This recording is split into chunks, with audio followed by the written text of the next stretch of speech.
Маселеде биз эки тилкени салыштырабыз. А жана Б тилкесин.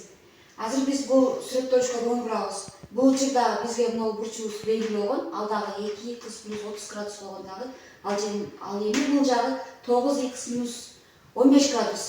Демек бул экөө жалпы жайылган бурчту берет. Жайылган бурчтун суммасы 180 градус экендигин билебиз. Анда биз муну теңдеме кылып иштейбиз. Эки бурчту кошуп жиберебиз. 2 х плюс 30 градус плюс 9 х минус 15 градус барабар 180 градус болобуз.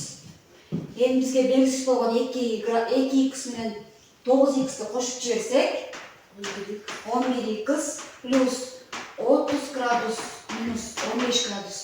Канча болот? 15 градус. Мен досканын артыкчылыгын пайдаланам азыр. Бул экөөнү кошуп жиберген учурубузда 15 градус болуп чыгат дагы барабар 180. Эми 15ти бул жакка алып өтүп 180ден кемитсек канча болот? 165 градус. Эми x'ти табыш үчүн 165 градусту бөлүп жиберебиз 11ге. 11ге бөлүп жиберсек 165'ti 11'e bölüp çözülen uçuruzda 15. X barabar 15 gradus olup kaldı. Emin karayız. Ne olacak? X barabar 15 gradus oldu. Eki tilkeni salıştırgan uçuruzda 15 gradusuz çoğungu, 18 gradusuz çoğungu. 18 gradus çoğungu. 18 gradus çoğungu uçurda.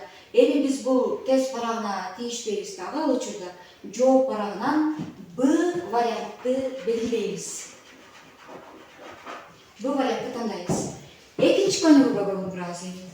Экинчи көнүгүдө А, Б жагы жана Б, С жагы бири-бирине барабар. Бул учурда дагы эки тилке берилген. Альфа бурчу чоңгу же 30 градус чоңгу деген суроо коюлган. Эми биз мында 55 градус экенин бул жерде билдик дагы, бул жерибизди дагы жайылган бурч деп эсептейбиз дагы. 180ден кемитебиз 55ти. 180ден 55'ti кемиткен учурубузда бул жактагы бурчубуз келип чыгат. 180ден 55'ti кемиткенибизде 125 градус. Демек бул жерибиз 125 градус. Анда 40 градуска кошобуз 125 градуска. Канча болот? 165.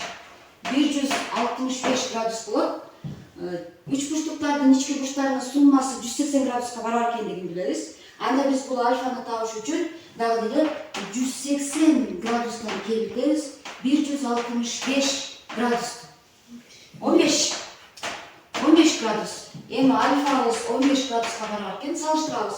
15 градусубуз чоңбу же 30 градус чоңбу? Бул учурда дагы Б тилкеси чоң болуп чыкты. Демек жооп барган биз Б вариантты тандайбыз. Эми үчүнчү көнүгүгө көңүл бурабыз. Үчүнчү көнүгүбүз математиканын экинчи бөлүмү боюнча. Бул учурда бизге 5 вариант берилет. Биз мында салыштырбайбыз. Берилген суроого гана жооп табабыз. Бул учурда сурообуз 2 х канчага барар деп суроо коюп атат дагы. Бул жерде белгисиз болгон 7 х'ыбыз бар болот. 7 х белгисиз болуп атат дагы. Бул учурда 137 градусубуз белгилүү, 120 градусубуз белгилүү. Буларды дагы жайылган бурч деп эсептеп алабыз. Жайылган бурчтар 180 градуска барар экендигин билебиз. Анда 180 градустан 120 кемитебиз, 180 градустан 137 кемитебиз. 180 градустан 120 кемиткенибизде бул жерибиз 60 градусубуз келип чыгат. 180 градустан 137 кемиткенде 43 келип чыгат. Эми 60 градуска 43 градусту кошуп жиберебиз. 60 градуска кошобуз 43 градусту. 103 градус экени белгилүү болот.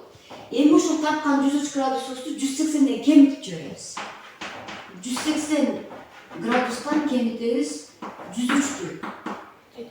77 туура.